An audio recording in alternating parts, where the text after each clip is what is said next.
ଯୋଜନାର ଶୁଭ ଉଦ୍ଘାଟନ ହେଲା ବନ୍ଦେ ଉତ୍କଳ ଜନନୀ ଜୟ ଜଗନ୍ନାଥ। ଏଥର ବିକଶିତ ହେବ ଗାଁ, ବିକଶିତ ହେବ ଓଡ଼ିଶା। ସାରା ରାଜ୍ୟରେ ହେବ ଉନ୍ନୟନମୂଳକ କାର୍ଯ୍ୟ। ଏନେଇ ରାଜ୍ୟ ସରକାରଙ୍କ ପକ୍ଷରୁ ସାରା ରାଜ୍ୟରେ ବିକଶିତ ଗାଁ, ବିକଶିତ ଓଡ଼ିଶା କାର୍ଯ୍ୟକ୍ରମ ଉଦ୍ଘାଟିତ ହୋଇଯାଇଛି।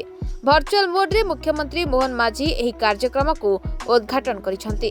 ଏହି ଅବସରରେ କନ୍ଧମାଳ ଜିଲ୍ଲା ଦାରିଙ୍ଗବାଡ଼ି ବ୍ଲକ କାର୍ଯ୍ୟାଳୟରେ ମଧ୍ୟ ଏହି କାର୍ଯ୍ୟକ୍ରମକୁ ଅଞ୍ଚଳବାସୀ ଭିଡିଓ କନ୍ଫରେନ୍ସରେ ଦେଖିବାକୁ ସୁଯୋଗ ପାଇଛନ୍ତି। ଦାରିଙ୍ଗବାଡ଼ି ବିଡିଓ ପ୍ରୀତିରଞ୍ଜନ ରଥଙ୍କ ତତ୍ତ୍ୱାବଧାନରେ ଏହି କାର୍ଯ୍ୟକ୍ରମରେ ସାମିଲ ହୋଇଛନ୍ତି ସାଧାରଣ ଲୋକ ଏବଂ ପ୍ରଶାସନିକ ଅଧିକାରୀ। ଏହି କାର୍ଯ୍ୟକ୍ରମର ମୁଖ୍ୟ ଉଦ୍ଦେଶ୍ୟ ସମସ୍ତ ଗାଁ ହେବ ବିକଶିତ ଆଉ ଓଡ଼ିଶା ହେବ ବିକଶିତ। ତେବେ ମୌଳିକ ଭିତ୍ତିଭୂମି ବିକାଶ ସହ ଗ୍ରାମୀଣ ଯୋଗାଯୋଗ ବ୍ୟବସ୍ଥାର ସୁଦୃଢ଼ୀକରଣ କରାଯିବା ସହ ଆଭ୍ୟନ୍ତରୀଣ ଅନ୍ତଃଗ୍ରାମ୍ୟ ସଂଯୋଗୀକରଣ ସହ ଶିକ୍ଷା ଓ କ୍ରୀଡ଼ା ଭିତ୍ତିଭୂମିର ସମ୍ପ୍ରସାରଣ ଓ ଆଧୁନିକୀକରଣ କରାଯିବ। ଏଥିସହ ଅଭିନବ ଭାବେ ଜନମଙ୍ଗଳକାରୀ ବହୁମୁଖୀ ପ୍ରକଳ୍ପର ନିର୍ମାଣ କରାଯିବା ଲକ୍ଷ୍ୟ ରଖାଯାଇଛି।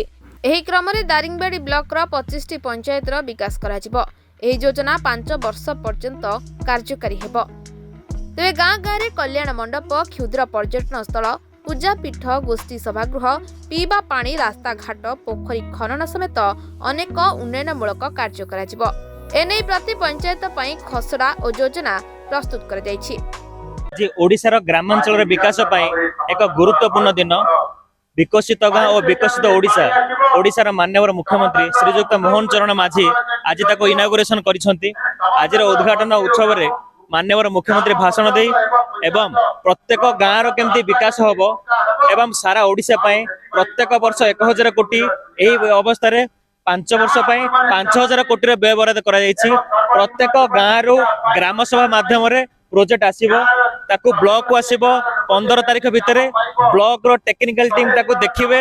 18 ତାରିଖ ଭିତରେ ତାକୁ ଯାଞ୍ଚ କରାଯିବ ଏବଂ ମାନ୍ୟବର ଜିଲ୍ଲାପାଳ ପାଖକୁ ପଠାଯିବ।